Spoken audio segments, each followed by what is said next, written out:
Hello and welcome back to the Back Shop. My name is Swarf and this is the Back Shop. Last episode I actually deleted. As you can see, I am now wearing full diamond gear. Yes, I deleted it for one very simple reason. It was boring. I will give you a very quick rundown of what happened, but essentially, we got diamond gear, we got mending on it. That's about it. Just to get you up to speed, let's show you what we did. We built the front of a mine shaft. We made a small interior of a mine shaft. We made a cobblestone generator. We went digging. We did some mining. We got some resources.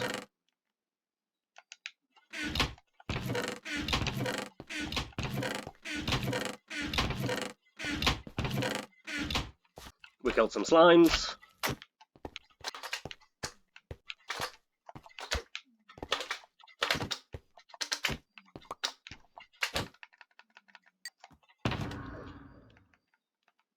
We made some diamond tools. And diamond armour. We also went to the nether. Got some blaze rods. Made ourselves an ender chest. We got ourselves a pair of mason villagers that we called Bob and Bob. We traded stone with these to get emeralds.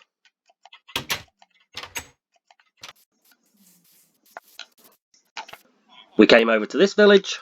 Got ourselves a villager that does silk touch trades. And a villager that does mending trades. And that was it. That was the whole episode. That's what I did last episode. That's why I'm now wearing diamond armour. That's why I've now got diamond tools with mending and silk touch on them. The episode was about half an hour long, and I found it boring. So I'm not putting it up. It's that simple. I'm not putting it up. I'd rather do something more interesting. Like make a wool farm. That's what we're doing today. And we have an area planned out for it. And it's over here. And here it is. This is the area I've marked out as going to be the wool farm. Why here? Well, if we just pillar up,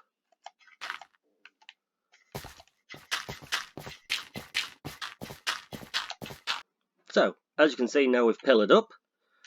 Over there is our world centre. This is all going to be farmlands. This is the outer edge of where we're going to build our actual wall. And yeah, this just seems like a really good place to do it. But why this size square? Well, this is exactly one chunk. And it's actually within the one chunk that it's supposed to be within. This took me a bit of time to figure out. I used chunk base for this. This is one chunk. This line technically does not represent the inside edge of it. This is actually where the chunk starts. So all green is the chunk. Now, what do we need for this farm? We need what's in these chests. Now, if you want to consider this a tutorial, by all means use it. With inside these chests is everything we should need to make the farm. In theory, if I've done the maths correct. Let's quickly head over to my test world, the actual back shop, and I'll show you what I mean. Or at least what I plan to build. And welcome to the actual madness that is the actual test world, or the actual back shop. There's lots of madness going on here, ignore what's going on behind me. What's in front of me is what matters. This is the sheep farm we're going to build. Well, this is 1/16 of the sheep farm that we're going to build. If you haven't seen this sheep farm design before, I will quickly go over it. Thank you for demonstrating. What we have is piston feed tapes, one in each corner. That moves it all around. We have a sheep on top of a block. Behind the block, which you can't see, but down there, we have an observer. The observer powers this block whenever it detects that the sheep has eaten grass. This powers this piece of redstone. This powers this dispenser. Inside this dispenser, we have a pair of shears. Shears shear the sheep. Wool falls off, falls onto the block. Collected by, you can't see it. This hopper underneath goes into This hopper? No. Goes into this hopper minecart, goes into this hopper, into this barrel, and you collect wool. I've made a couple of different alterations to the design, not be much. I have this comparator coming out of the actual dispenser, going into this block, into this redstone, into this wool, into this lamp. Why? Well, simple. Whenever the shears inside it, the lamp's on, which means this module, and I am calling this glass area a module. Each sheep is a module. If the shears inside it, the lamp, as you can see, is on. If I take the shears out, the lamp goes off, meaning that I need to replace the shears. Shears in, lamp on. Shears out, lamp off. That easy. The other design I've added, and design is really the wrong word. I don't want this thing to just be constantly moving, and I will demonstrate that in a second. In fact, I'll show you. This is a very small scale of what all that grass area is. As you can see, white wool, blue wool, blue wool. This is a piston feed tape. It's a simple design, and it works. If you place a block here, on top of this piece of redstone, like so, this block is then powered, powers this piece of redstone, powers this piece of redstone, powers this piston, which pushes it out of the way, which turns it off. Like this. Same thing happens with this one, and this one. So if I keep filling it up, this system is now primed. If I now place another block in, it's going to get noisy. But as you can see, the blocks just move around. That is the essence of a piston feed tape. It's that simple. The structure over here may look big and massive and scary, but it's exactly the same thing. So, blue wool design, blue wool. Purple on that corner, purple on that corner, white on this corner, white on this corner, and then finally black on this corner and black on this corner. This is just a small down version of what this is. If you're going to build these, remember your push limits of pistons. Yeah, you can only make them so big. The only other thing I'm adding to this, apart from obviously more layers, because I'm going to make this 4 tall. Why 4? I can have 1 sheep module, 2 sheep modules, 3 sheep modules, 4 sheep modules. Each module has a sheep in it. Each sheep is a different colour of wool. Make this 4 tall. You have 16 modules. That's all your colours of wool. The scaffolding is purely here so that I can access the chests underneath, even though that's a barrel. And this scaffolding here is purely so that I can access the dispenser to top up the shears. The only difference that I'm making is this line coming out here. This line will only power this piston when this sheep eats. If there's another module over here, it will not have that line. It just means that you don't have that horrible noise going on over there. So only when this sheep eats will all of it move around. Can we have a demonstration? And that's it. That's the... I'm going to use the word basic. In comparison to normal massive redstone builds, this is a very simple redstone build. I'm going to use the word basic for this a lot. I apologise now. So, now that we know what we're building, back to the world. That's going to be the basic plan for the whole world. Pretty structure above, working mechanics underneath. Now we need to dig out this hole. But how deep do we need to dig this hole out? Each module, once again, the bit that holds the sheep in the glass, is 6 blocks high. I need 4 lots of those. So that's 24 deep I need to go. I also kind of want a bit of room so I can actually move around above it, make it a bit pretty down there. So we're going to dig 31 blocks down? 30 blocks. About 30 blocks down. Let's go with that, see how much room that gives us. I'm not going to bore you with this bit, I'm just going to dig this hole. So, here's a little thing I want to show you. This is going to terrify some people, don't worry about it. That is not what I want to show you. You are not what I want.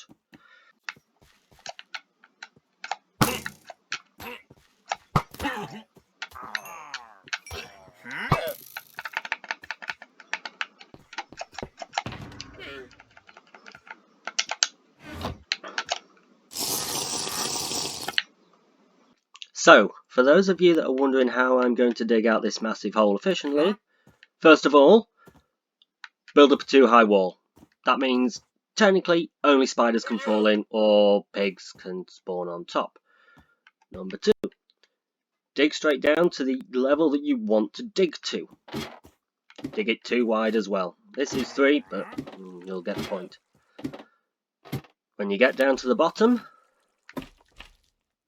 you've got slimes apparently. Great, I've built this on a slime chunk. Hang on. Once you have taken care of the slimes that have spawned down here, dig out the exact size of the hole that you plan to make. Get rid of any gravel on the floor, because you don't want that underneath you when you're digging. And then head back uphill. This is the bit that's going to worry some people. And kind of for good reason, but you're kind of okay. Climb back up. Get your pickaxe. Stand here. You know this block is safe. Relatively. The more you dig out, the safer it gets.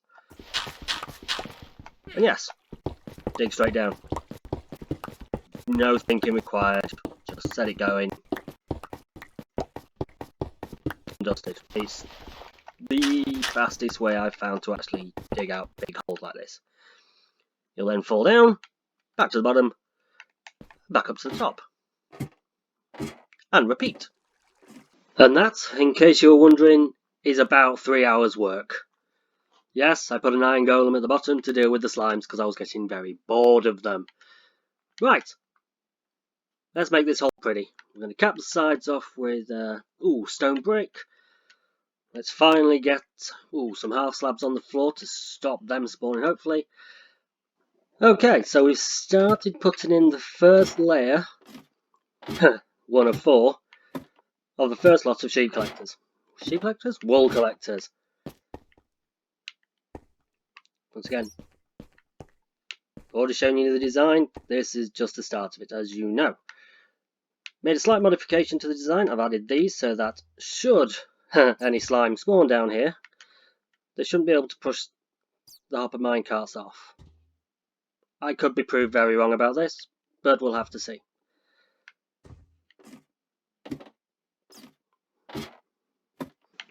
Okay. All the redstone wiring is now in. Hopefully, if we've done this correctly, if I put a block in here, we should have a piston feed tape. If not, we've got some searching to do.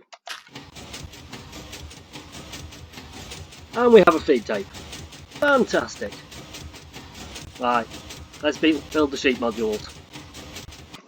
Okay, that is the first 4 modules in. That is the first level pretty much done, bar capping off the tops of them. Now for the difficult bit. We've got to start getting sheep in. We need to get sheep in now, and then build up layer, and layer, and layer. There is a plan for this. I'm just not 100% certain it's going to work. I'm going to put water at the bottom of there. I'm going to build up a couple of columns reaching up here. Breed the sheep. And then the baby sheep, lured by wheat, I'll let drop down there. I'm not 100% certain this is going to work. So wish me luck. So, here is the column. We have just down there the water. Being very careful near this edge. It's a little funneling chamber. A trapdoor, so hopefully the baby sheep will walk over it. I can stand at the back. This is where you have to wish me luck. This is either going to work or it's not.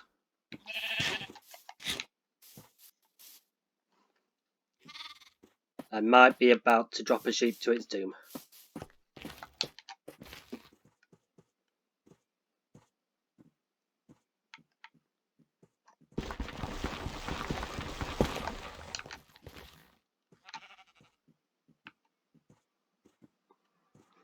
Well, it either worked or it didn't. I see a baby sheep down there. One baby sheep. One sheep in. And have I actually managed to get the right coloured wool? Well, intentionally I think I have. Right then, let's do this 4 more times.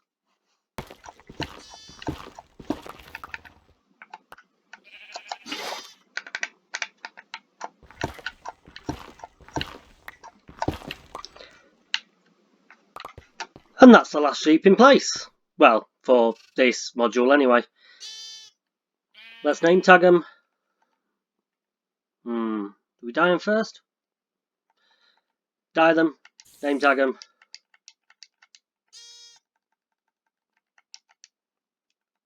Yeah, dye them, name tag them, and then seal them in. So, white wool. Yes, they're all just going to be called sheep.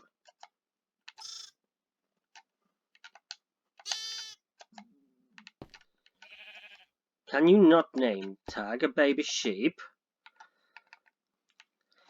How very interesting. I didn't know you couldn't name tag a baby sheep.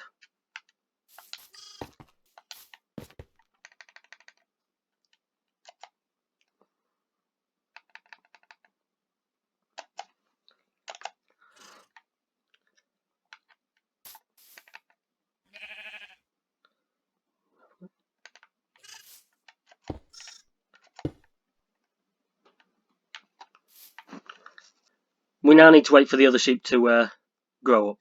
While we're waiting for that to happen, we need to stick the last piece of the module in. That is the thing that stops it just continuously rotating, whatever you want to call that. So I'm going to install that, and I'll be back with you. But it is working at least. Bring any grass with me.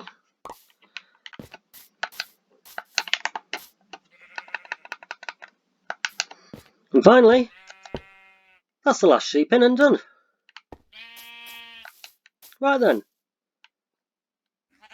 Yeah, is everything done? Right, let's clear away any scaffolding I've got lying around. Oh, and by the way, in the time I was here, just trying to dye the sheep the right colour. That's why I bought more glass. We've already started collecting.